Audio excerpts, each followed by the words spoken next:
This episode of The Marketing Show is brought to you by Quest, New Zealand's most respected digital marketing agency, where marketing is made easy. Welcome to the Quest Marketing Show, a show specifically designed to help marketers learn and succeed. In this episode, you'll meet Dan Lynch, Project Manager of Ovis Management. They've seen considerable success over the past few years. So let's get started. Dan, thanks so much for being part of the Marketing Show. We know how busy you are. We really appreciate it. Perhaps if we just start today, can you tell us a little bit about how you got started in the industry? I started as a meat inspector for a number of years, attended Lincoln courses. I travelled to Australia and worked over there as a meat inspector, came back here, and I was always interested in feedback between meat plants and suppliers on quality issues. And Ovis Management came up in early 90s, and so I thought, well, that was interesting, and I came to the North Island working for them, thinking I'd be up here for maybe 2-3 years, and 27 years later I'm still here. So Ovis Management, obviously you've mentioned. Now, a lot of people watching this won't know anything about Ovis. Can you explain who Ovis is and what it does? Yeah, well, Ovis Management is owned by the meat companies of New Zealand, essentially. The Meat Industry Association is our parent body, but we're funded by voluntary agreement by all the major processors. In fact, probably 99% of lambs being processed in New Zealand are coming from companies, AFCO, Silver Fern, Alliance, Ovation, Progressive, you name them, and they're part of the program. They supply us data, line-by-line data on each line of lambs that they kill, and that allows us to track those lambs and farms that have got sheep measles on them. The issue of sheep measles is that it's an aesthetic defect in sheep meat, and it's spread by dogs. Most of the infection is not able to be found. Fortunately, it doesn't affect human health. We export our lamb and our sheep products into high-end markets overseas, and the desire of the meat industry is to ensure the consumer has the best experience he can eating New Zealand product, and Ovis Management's role is to help that by making sure that the product going offshore doesn't contain ovis cysts. So really, you know, New Zealand's got a fantastic reputation for fine, premium quality meat overseas, hasn't it? So Ovis is all about protecting that reputation internationally? It is, and we have to ensure that our product is right at the very top end.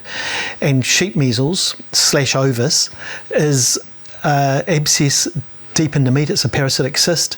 It's hard to find during processing. The goal is to ensure that it doesn't get into the meat while the lamb is on the farm.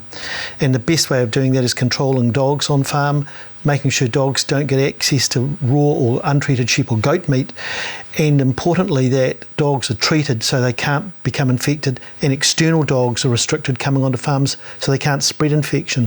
What sets this apart is an infected dog.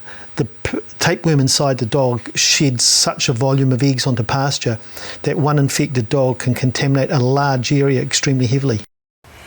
Right, so your focus and your role actually is all internal, whilst the end product is an export product. Actually, your role as project manager of Ovis is within New Zealand, very much concentrating on the stakeholders who help participate in producing that premium product and negating sheep measles. Very much so. The issue arises in two levels. One is at protecting farmers from the issues of having high prevalence lines and high infection through their mobs.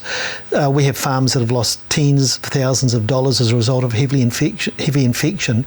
But on the other side, we also have the processors exporting into markets overseas, making sure that they have a good product to be able to export. So it is much looking after two ends, but our focus is on farm, working with farmers, assisting them, providing resources to them, and looking as much as we can to provide them the latest information so they can work with it to prevent it happening on farm. Just going back to the export part for a minute, you mentioned, it's a very competitive environment, and a lot of business owners who are watching this, I'm sure, would relate to that, no matter what type of business they're in. It's always a competitive environment.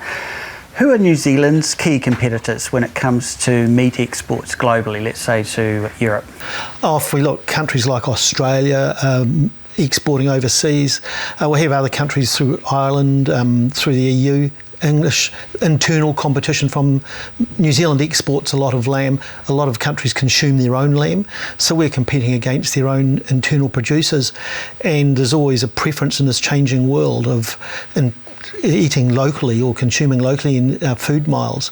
So that's something that the industry is very aware of, and hence the need for us to be at the very top end of the market to justify our position.